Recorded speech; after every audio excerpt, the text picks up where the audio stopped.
François, c'est pas le point de parler là, de tout ce qui est nightlife, tout ce qui est social, tout ce qui est filles, tout ça. Mais revenons un peu à une chose là, qui est aussi très très importante, parce que tu avais mentionné au début que tu travailles comme gérant dans un restaurant. Puis je pense que ça demande beaucoup d'efforts, ça demande d'avoir beaucoup de qualité là, pour faire ce travail. Ça demande la communication, ça demande la gestion de temps et tout ça. Donc, est-ce que tu peux nous parler un peu là de... Dans le fond, c'est pas compliqué, c'est que moi, comme je disais au début, un jour, j'ai quelqu'un qui m'a mis en contact avec l'univers de la business, l'univers de la restauration, mais ça aurait pu être n'importe quoi. Là, j'ai tombé sur de la restauration, j'ai vraiment aimé ça. Le niveau de challenge que ça donnait, le niveau de comment je pourrais dire ça, toute l'approche client, puis l'approche employé aussi, c'est les relations qu'il y a cultivées au travers de ça sont incroyables. Puis c'est un milieu qui va me donner des défis tout le long de ma vie, peu importe l'âge que je vais avoir. Donc je me suis dirigé un peu vers ça et je me suis retrouvé qu'à avoir un poste de gestion, si on veut, dans un restaurant. Okay. C'est sûr que restauration, veut pas, ça se passe pas mal en 10h le matin et 10h le soir.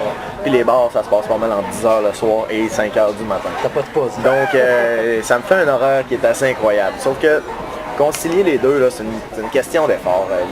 C'est une question de vouloir du confort maintenant ou bien d'en vouloir encore plus à un moment donné.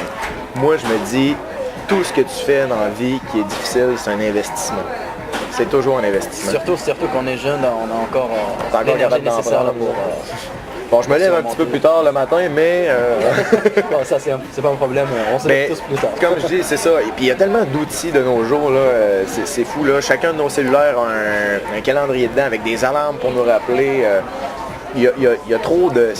C'est rendu facile dans la difficulté, si on veut. Les difficultés sont atténuées, donc il n'y a pas de problème à être capable de concilier. D'ailleurs, je suis pas le seul, là, je suis pas un génie. Il y a bien du monde qui ont deux jobs qui sont pas ces mêmes horaires. Là. Puis à quelque part, on est tous capables de le faire s'il y a 30% de la population qui est capable de le faire. Voilà. Il faut juste ne pas perdre son temps, là, puis il faut savoir comment organiser son temps. Structure. Oh, la structure, là, puis utiliser les outils pour nous faciliter la vie. D'ailleurs, on va parler de ça, les outils pour la gestion de temps, là, dans un de nos articles. Puis il y a aussi là, dans le travail d'être gérant, il y a aussi un autre aspect là, qui est gérer le personnel, communiquer avec le personnel, les motiver, puis s'assurer là, que ça fonctionne bien dans l'entreprise, le restaurant. Donc, est-ce que tu peux nous en parler un peu plus? Au niveau de la gestion de personnel, moi, personnellement, il y en a qui vont considérer que c'est un cauchemar.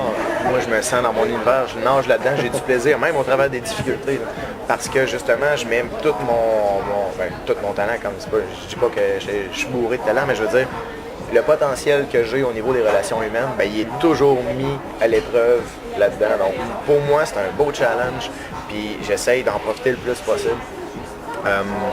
C'est pas compliqué. Dans ce genre de travail-là, tu ne peux pas rentrer en ayant l'air marabout.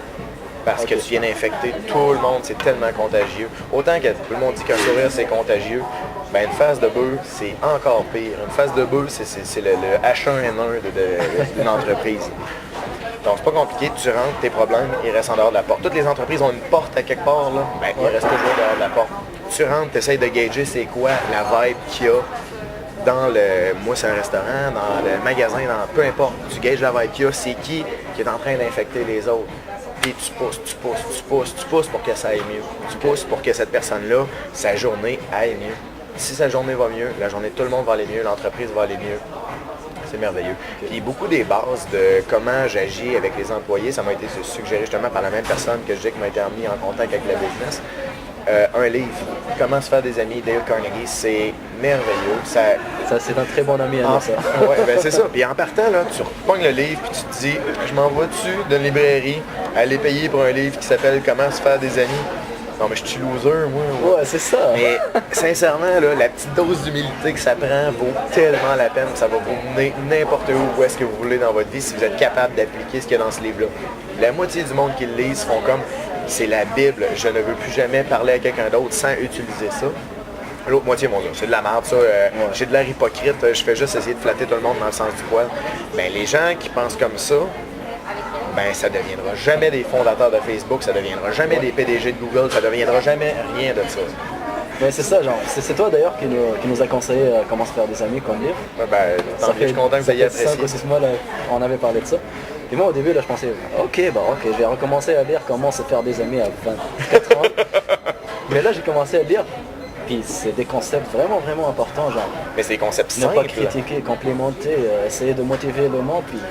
Il n'y a personne qui aime ça se faire piler sur son ego. Puis être capable de passer un point, même si c'est un point négatif, en boostant l'ego de la personne, on n'a pas idée à quel point ça peut être productif. Ouais. Puis on n'a pas idée à quel point c'est pas juste la journée au boulot de cette personne-là qui va se trouver améliorée, ça peut être dans sa vie personnelle, on peut être en train de booster une sphère de sa personne qui la faisait boiter, si on veut, socialement. Là. Puis en boostant ça, si on est capable de remonter son ego, tout ça, ça va devenir une personne plus complète.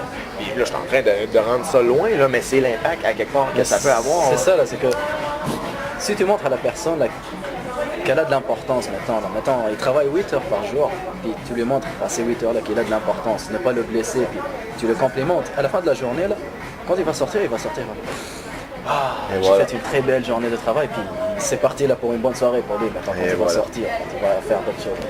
Et après ça, il va venir me voir au bar, on va faire la fête, et il va passer sa plus belle soirée de sa vie. This woman was just amazing. But baby, don't play me and tell me that you don't like